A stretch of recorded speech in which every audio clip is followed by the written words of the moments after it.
je priais pour savoir un petit peu sur quoi on pouvait parler ce soir. Alors, en priant, j'ai tout d'un coup un personnage qui m'est venu à l'esprit, qui est Élie. Bon, alors je considère que c'est un privilège aujourd'hui de parler de ça. Alors je vais essayer d'en parler très humblement, on va dire ça comme ça. Et c'est Élie, donc c'est le livre des rois, au chapitre 2, du verset 1. Alors, verset 1 au verset 6. Et ensuite le verset 11.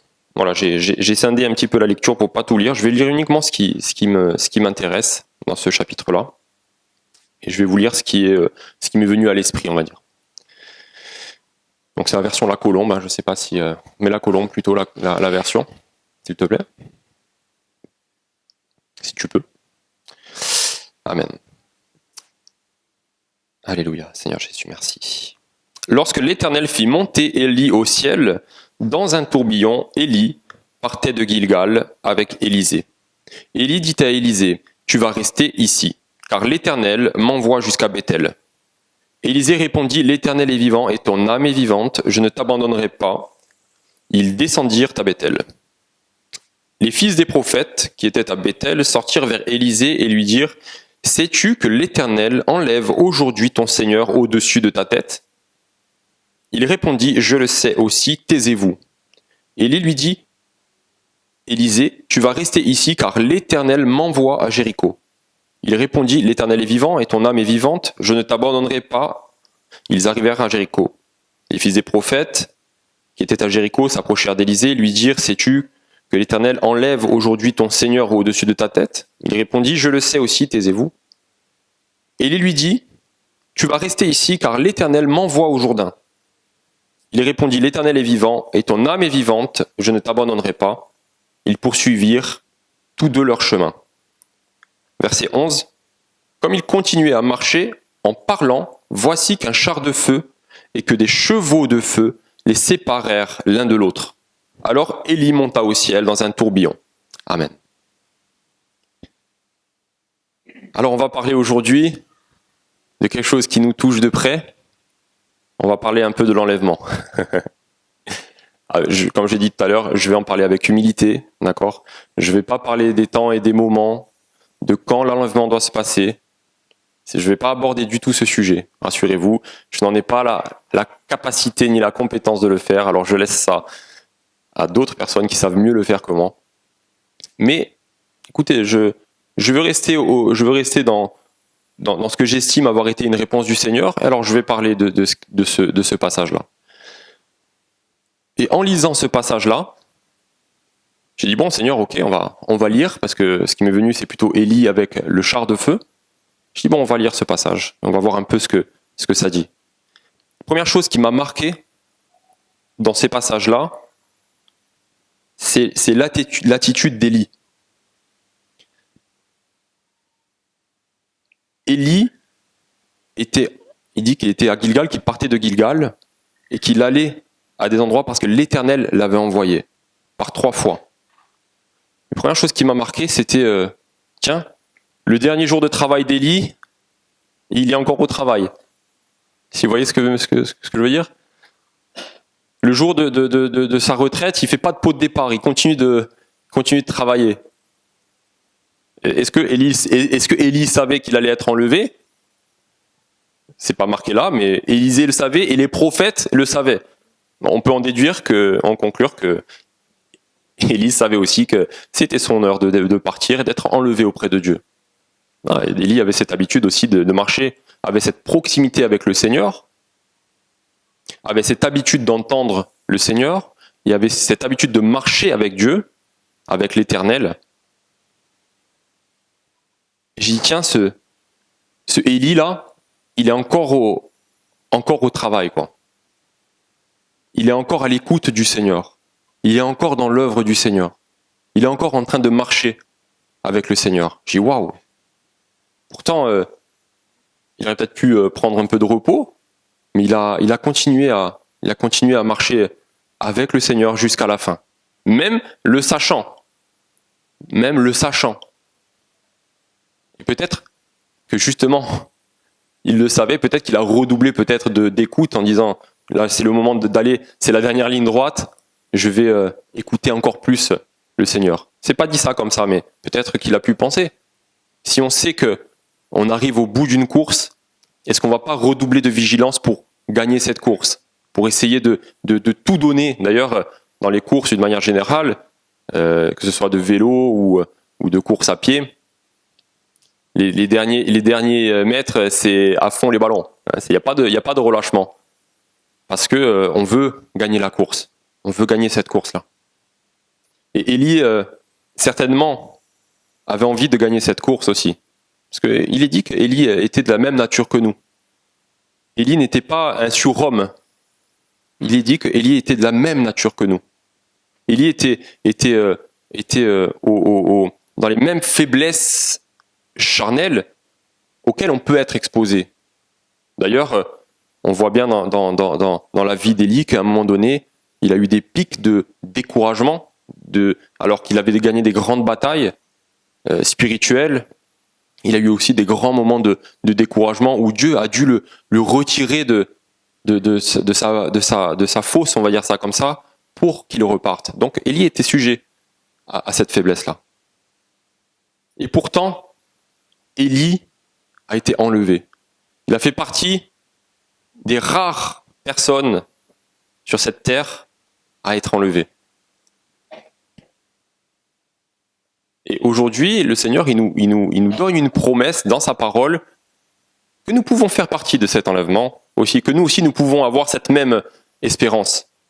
Parce que nous ne sommes pas inférieurs à Élie dans le sens où nous sommes de la même nature qu'Élie. Et Élie était de la même nature que nous. Et ce qui est possible à Élie, ce qui a été possible à Élie, est possible aussi pour nous. Amen. Un autre personnage qui a été enlevé, je fais juste une petite parenthèse. Qui c'est ? Enoch. Il est dit que Enoch avait marché avec Dieu et ensuite il a été aussi enlevé.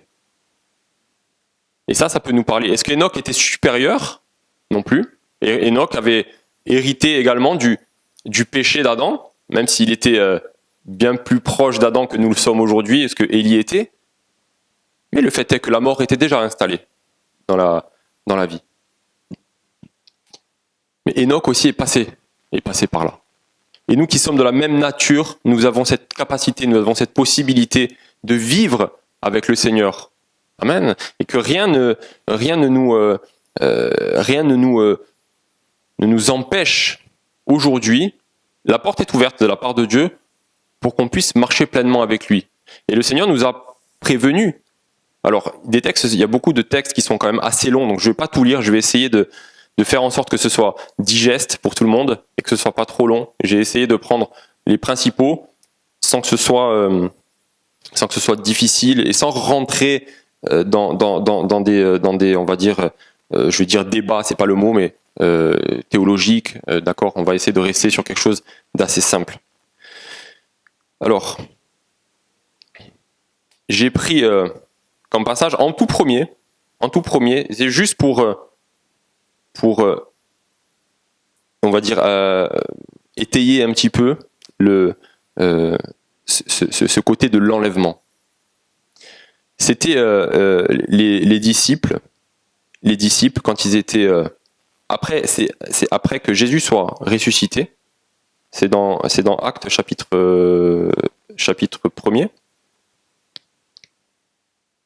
Tu l'as mis peut-être, Katia, ou pas ? Je l'ai donné. C'est Actes chapitre 1er. Au verset 9, il dit « Après avoir dit cela, il fut élevé pendant qu'ils le regardaient, et une nuée le déroba à leurs yeux.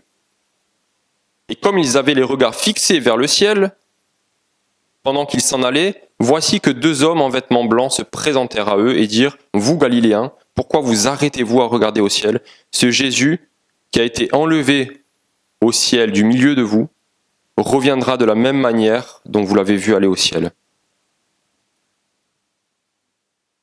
Là, on est en train de dire, le Seigneur va revenir. Et pourquoi j'ai pris ce passage-là? Parce que les disciples, ils étaient avec Jésus. Jésus était en train de leur donner les dernières instructions. Il est monté, et les disciples étaient encore en train de regarder, arrêtés. Ils étaient arrêtés parce qu'ils étaient en train de regarder, encore regarder au ciel, ils avaient la tête là-haut, et deux hommes en blanc sont venus leur taper sur l'épaule en disant, écoutez, Jésus là, c'est bien, vous l'avez vu, il va revenir. Il va revenir. Mais vous, en attendant qu'il revienne, qu'est-ce que Jésus vous a dit? Qu'est-ce que Jésus vous a dit? Il vous a dit, retournez à Jérusalem, restez à Jérusalem. Alors qu'est-ce qu'ils ont fait? Ils sont partis à Jérusalem. Ils sont retournés à Jérusalem. Et quand ils étaient à Jérusalem, il dit, quand ils furent rentrés, ils montèrent dans la chambre haute où ils se tenaient d'ordinaire. C'était Pierre, Jean, Jacques et André, Philippe, et Thomas, Barthélemy, et Matthieu, Jacques, fils d'Alphée, Simon le Zélote, et Jude, fils de Jacques. Tous, d'un commun accord, persévéraient dans la prière avec les femmes, avec Marie, mère de Jésus, et avec les frères. Ils sont partis, ils sont retournés à Jérusalem, ils sont retournés à ce que Jésus leur avait dit de faire. Ils sont repartis dans une obéissance et ils ont continué et ils étaient ensemble d'un commun accord à persévérer dans la prière. Ça veut dire que ils étaient en route pour le travail. Ils étaient en route pour le travail. Et une des comment dirais-je, je vais pas dire une des recettes, mais parce que ça serait un peu présomptueux, mais c'est continue ta mission. Continue ta mission. Si tu veux être enlevé, aujourd'hui tu sais pas quand est-ce que le Seigneur va revenir. Il y a des signes qui montrent, il est dit que personne ne connaît ni le jour ni l'heure, mais il y a des signes, il dit quand vous verrez le figuier fleurir, vous savez que le Seigneur est à la porte. Donc on voit des choses et on sait qu'il y a des choses qui sont en préparation. Et on ne sait pas quand est-ce que le Seigneur va revenir. On peut imaginer des dates, on peut imaginer des moments, mais on ne sait pas quand est-ce que le Seigneur va revenir. Mais toi, en attendant, est-ce que tu fais comme Élie? Est-ce que tu fais comme Élie à travailler, à être dans la mission que Dieu t'a donnée? Ou est-ce que tu es à part et finalement la mission que Dieu t'a donnée, tu l'as pas encore accomplie, tu l'as pas encore fait? Jésus, quand il a été enlevé au ciel, bon, c'était Jésus, hein, mais tout est accompli. Il avait accompli sa mission. Tout ce qui lui avait été donné de faire, Jésus l'a fait, de A à Z, sans omettre quoi que ce soit. Les disciples, quand ils étaient avec Jésus, quand ils l'ont vu monter, après ils sont repartis et ils ont continué leur mission. Alors ok, ils n'ont pas été enlevés, mais en attendant, ils seront en train de juger. Jésus leur a dit, vous jugerez les nations, vous jugerez les tribus d'Israël. Alors ils ont continué la mission. Et nous, où est-ce que nous en sommes dans notre mission avec Dieu? Alors on n'a peut-être pas une mission d'aller gagner les nations, on n'a peut-être pas une mission de sauver le monde, comme Jésus. On n'est peut-être pas prophète comme Élie. Mais qu'est-ce que le Seigneur nous a dit? Et quelle est la mission que le Seigneur nous a confiée? Quelle est la mission que le Seigneur nous a donnée de vivre et d'être? Est-ce que vous connaissez votre mission? Ou est-ce que c'est parce que vous avez tous une mission chacun pour votre part? Le Seigneur a donné une parabole en disant, vous connaissez la parabole des talents? Il a donné 5 talents à un, 2 je crois à un autre et un au troisième. Celui qui avait 5 talents a mis en œuvre ces talents, il en a gagné 5 autres. Celui qui en avait 2 a mis les 2 en œuvre, il en a gagné 2 autres. Mais celui qui avait un seul talent, il n'a pas utilisé son talent. Il a caché, il a gardé.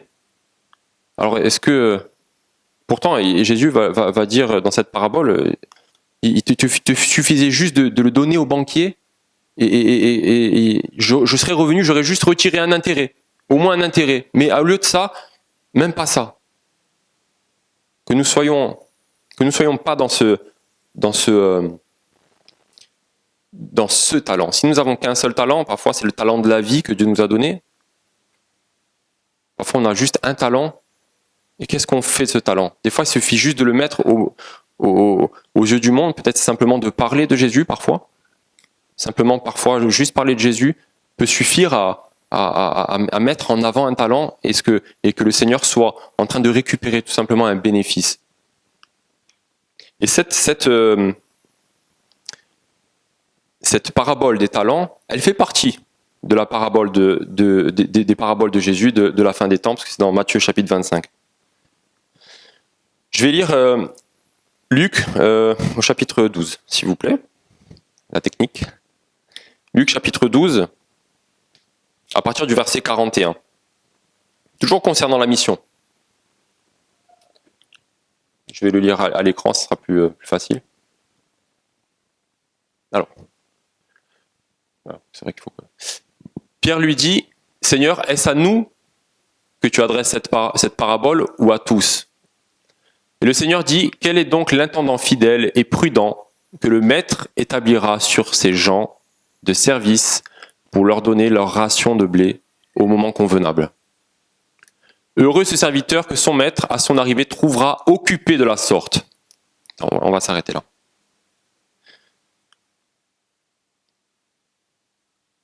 Le Seigneur attend que nous soyons occupés. Alors, de quelle manière? De quelle manière devons-nous être occupés? Dans ce passage,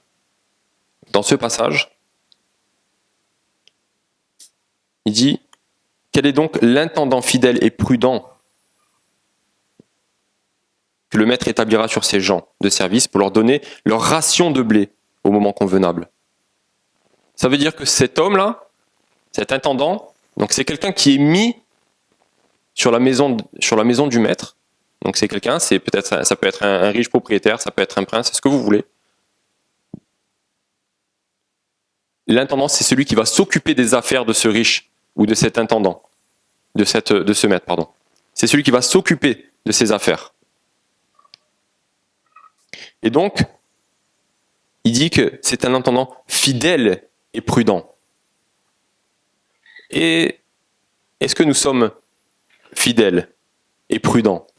Jésus nous a confié, c'est bien, à différents niveaux, à différents degrés. Pierre, il a posé cette question, Seigneur, est-ce à nous que tu adresses cette parabole? Celle qui est juste avant, qui parle de la même chose. Il parle de la même chose. Est-ce à nous que tu adresses cette parabole ou à tous? Non, c'est à vous. C'est à vous que j'adresse cette parabole aussi.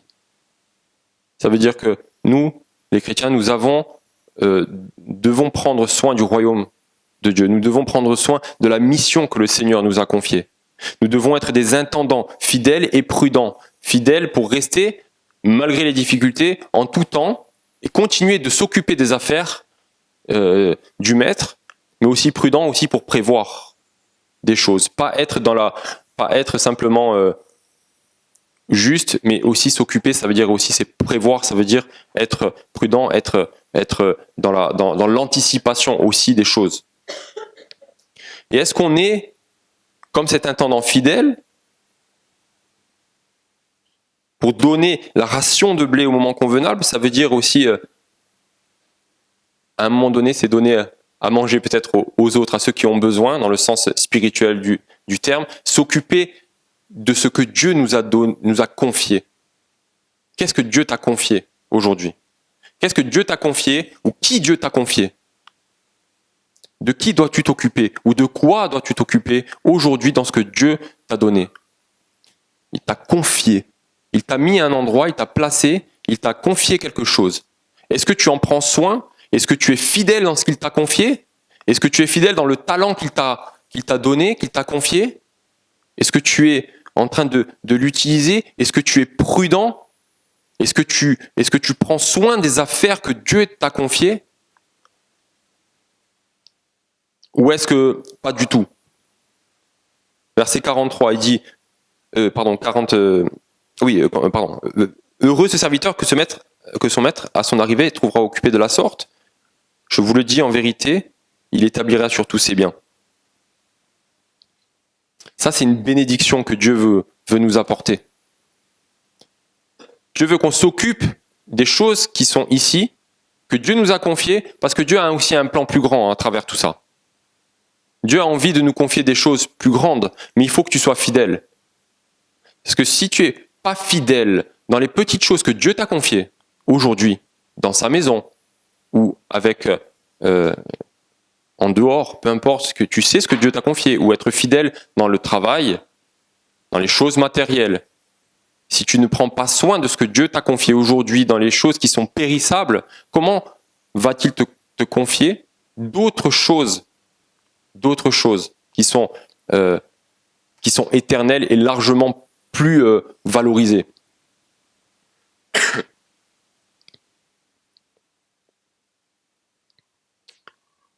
Que nous soyons trouvés occupés de la sorte. Ça veut dire qu'on ne soit pas en train de flâner. C'est ça que ça veut dire. Et peut-être vous êtes en train de vous dire, mais qu'est-ce que ça a à voir avec l'enlèvement? Ça a un rapport avec... Jésus donne ce texte-là dans le contexte de la fin des temps. Et dans le contexte aussi de l'enlèvement.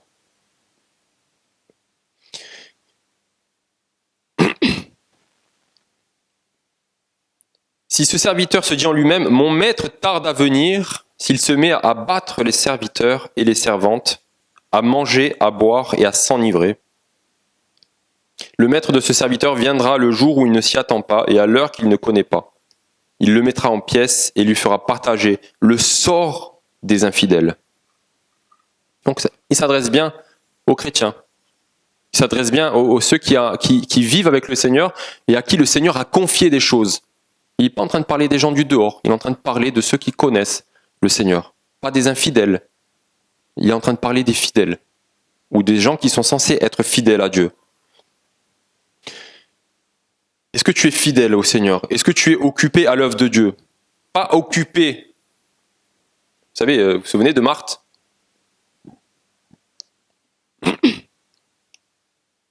Marthe, elle était occupée, mais il y a d'autres versions des mots. C'est pas la même racine. C'est absorbé par les soins domestiques. Quand vous vous souvenez de ce passage, quand Jésus arrive chez Marthe, alors la Marie avec l'auréole qui est au pied de Jésus en train d'écouter. C'est un peu péjoratif ce que je dis, mais et Marthe est en train de tout préparer pour Jésus. Elle était absorbée par les choses qui n'avaient aucune importance à ce moment-là. Elle était occupée à faire d'autres choses, alors que ce qui était important, c'était d'écouter la voix du Seigneur à ce moment-là. Est-ce que nous sommes trop occupés? Parce que Jésus a donné cet avertissement aussi, que dans les derniers temps, l'occupation aussi sera motif à passer à côté des choses de Dieu. Si nous sommes occupés à faire autre chose que ce que Dieu a envie que nous fassions, nous allons rater les choses que Dieu a pour nous, et soyons-en sûrs, nous allons rater l'enlèvement. Si nous sommes absorbés par les choses qui n'ont rien à voir avec Dieu, nous allons passer à côté. Nous ne pouvons pas rester dans de l'occupation qui n'a rien à voir avec l'occupation que Dieu veut pour nous. Nous devons être occupés aux affaires de Dieu. Et parfois nous sommes comme déconnectés et absorbés par d'autres choses et nous n'arrivons pas à être connectés avec les choses de Dieu. Alors que nous ne soyons pas comme Marthe, absorbés, mais que nous soyons comme Marie. Il y a des temps où il faut arrêter et écouter le Seigneur pour donner une direction, pour que le Seigneur nous donne une direction et pour que nous prenions une direction divine. Élie était en écoute de la voix de l'Éternel. Il était connecté avec l'Éternel.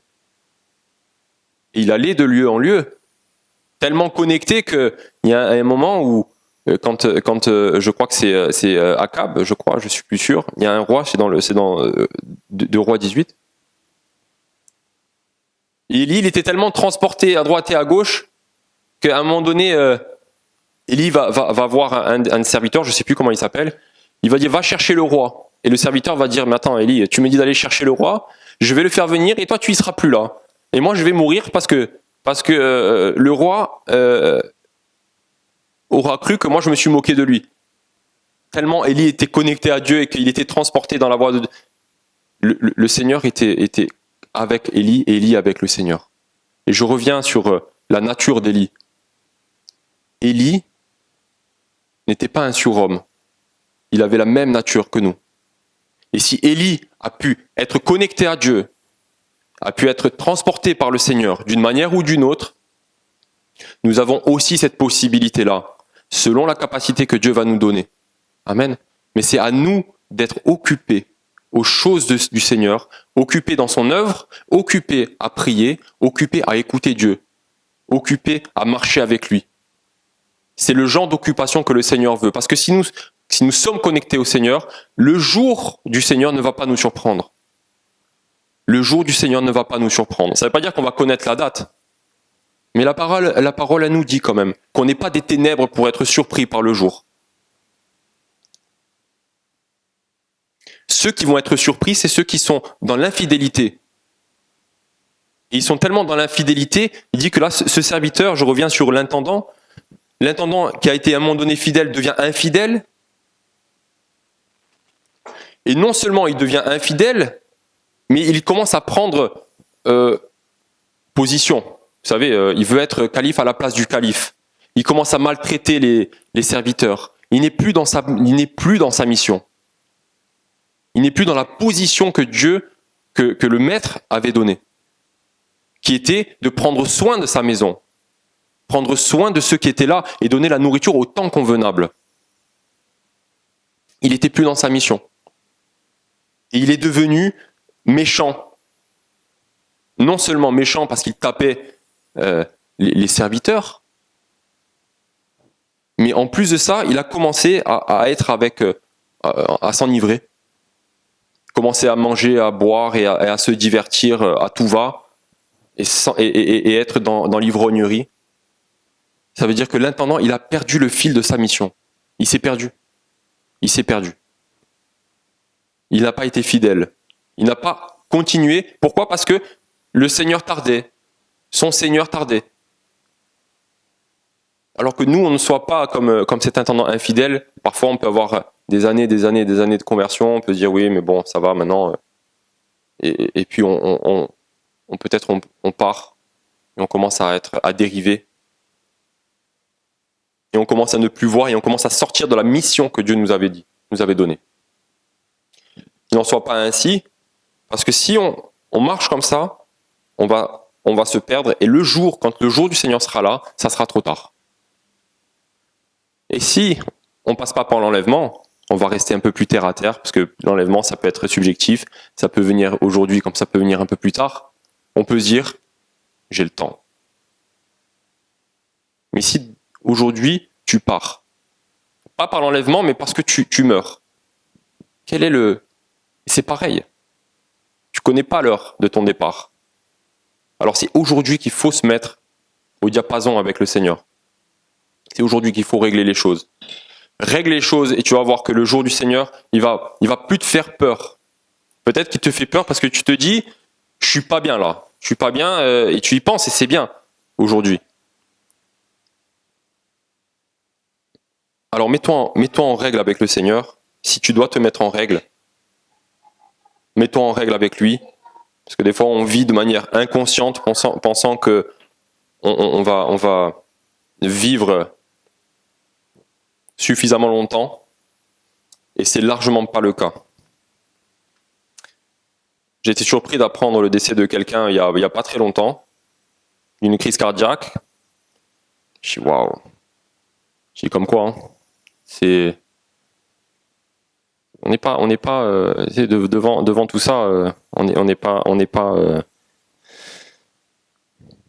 L'orgueil de l'homme, il pense il maîtrise, mais c'est pas le cas.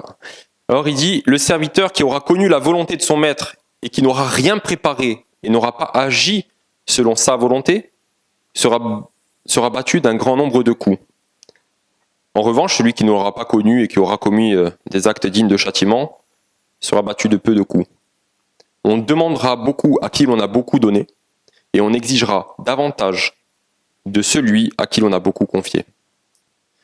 On n'a plus le choix. Hein. On n'a plus le choix. Il faut y aller dans les choses du Seigneur.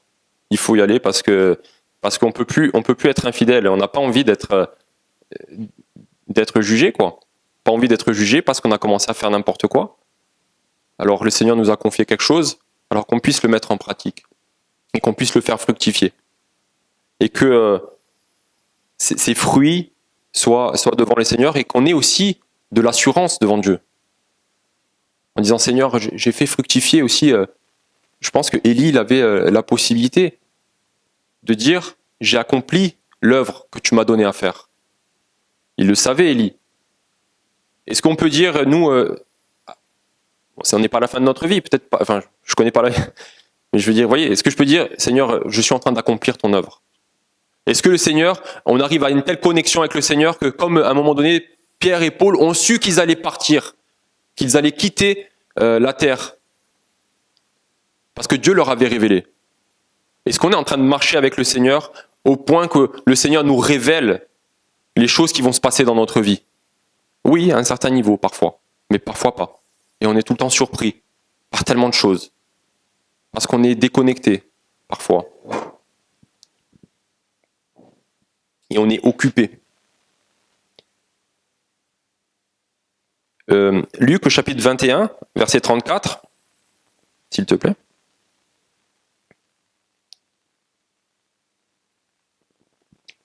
Dit, prenez garde à vous-même de crainte que vos cœurs ne s'apesantissent par les excès ou l'ivrognerie et par les soucis de la vie et que ce jour ne fonde sur vous à l'improviste. C'est marrant quand même parce que il parle des excès ou de l'ivrognerie. Ok? Bon, on parle de péché, quoi. Les soucis de la vie, qui n'a pas de soucis ici? Vous voyez? Pourtant, les soucis de la vie font partie des choses qui peuvent nous faire louper notre entrée avec le Seigneur.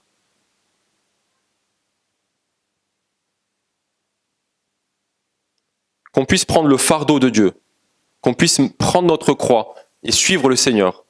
Pas s'occuper des affaires du monde, dans le sens se préoccuper des choses qui n'ont pas d'importance aux yeux de Dieu. Qu'on s'appuie sur ce que Dieu nous a donné de faire. Quel est le plan de Dieu? Quelle est la mission que Dieu t'a confiée?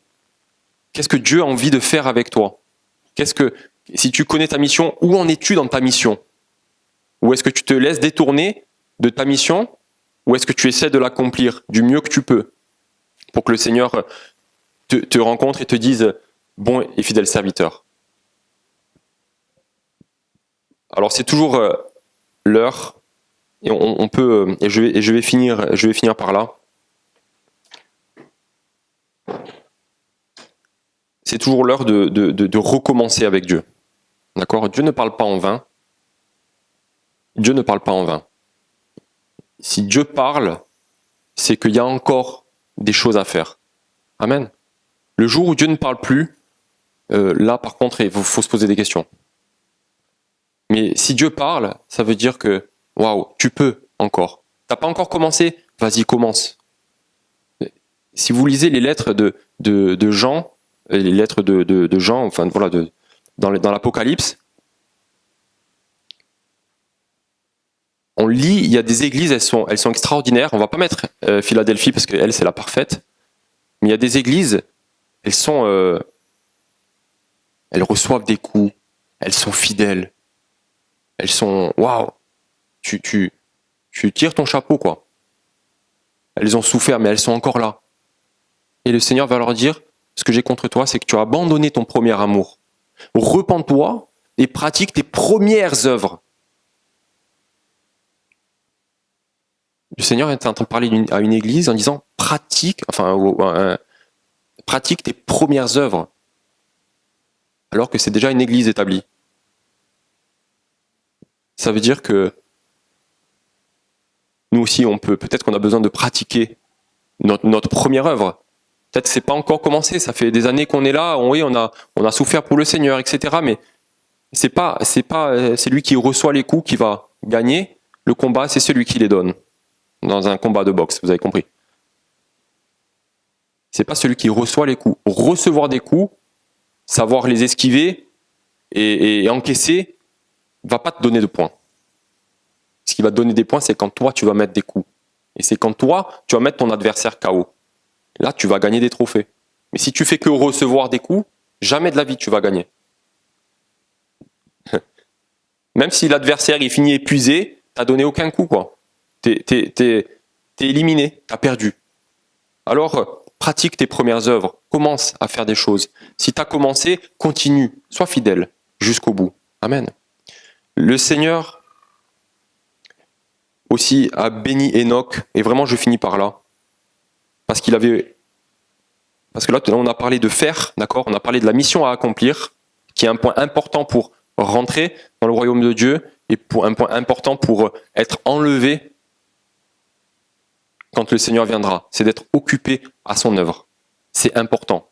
Élie était occupé à l'œuvre de Dieu, on reprend sur le passage du départ, il était occupé, il marchait, il allait à Bethel, il est allé au Jourdain, il est allé à tel endroit. Ils ont continué à marcher ensemble, et ensuite quand ils marchaient, ils sont venus. Les chevaux de feu et le char est venu enlever Élie. Et Enoch, on voit pas ça pour Enoch. On a juste, Enoch était agréable à Dieu. Parce que beaucoup pourront faire beaucoup d'œuvres apparentes au Seigneur, mais aussi ils seront reniés. C'est quelque chose d'un peu compliqué. Mais est-ce que nous sommes agréables? Parfois, Jésus a juste envie que nous soyons attentifs, que nous soyons dans ses commandements simples, et marcher dans la foi et lui faire confiance. Enoch marchait, il est dit qu'il avait reçu un témoignage qu'il avait été agréable à Dieu, alors il fut enlevé. Waouh! Il marchait avec Dieu. Alors qu'on puisse nous aussi avoir ce cœur agréable, ce cœur donné totalement au Seigneur. Est-ce que notre cœur est partagé? Est-ce que le royaume de Dieu est le principal dans notre vie? Ou est-ce qu'il y a d'autres choses qui sont plus importantes? Le jeune homme riche, oui. La parabole de la perle précieuse, quand le marchand a tout vendu pour acheter la perle. Et toujours dans le même contexte de l'enlèvement, toujours dans le même contexte de la fin des temps, Jésus va dire, là où est ton trésor, là aussi sera ton cœur. Dans Luc, juste avant ces passages-là, juste avant ces passages où il va parler de l'intendant et de la fidélité, il dit, faites-vous un trésor inépuisable dans le ciel. C'est là où est ton trésor, là aussi sera ton cœur. Si ton cœur est dans les choses de Dieu, tu peux être sûr que Dieu est dans le coup. Amen. Il peut t'arriver n'importe quoi, mais ton cœur est avec Dieu. Et tu acquiers une grande assurance, parce que tu sais que tu es fidèle à Dieu, et que ton cœur est avec lui. Amen. On va prier, on va baisser nos têtes, et on va prendre 1 minute ou 2 pour réfléchir sur ça, et je vais faire une prière. On va peut-être demander aussi pardon au Seigneur.